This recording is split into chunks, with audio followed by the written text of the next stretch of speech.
Hook. We thought we would conquer time. Instead, we just learned how to waste it beautifully. Welcome to 2142. A year where the line between code and soul has finally vanished. Now we buy memories from street vendors because our own have become too painful to keep.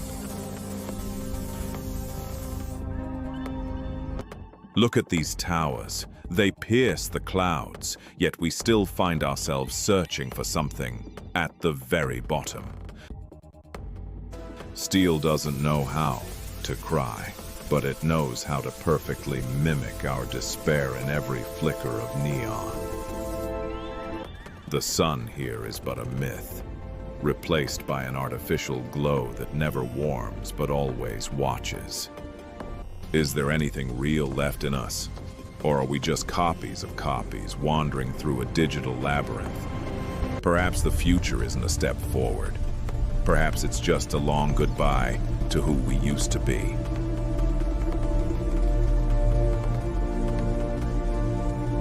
Close your eyes. Can you hear it? This is the silence that we finally managed to synthesize.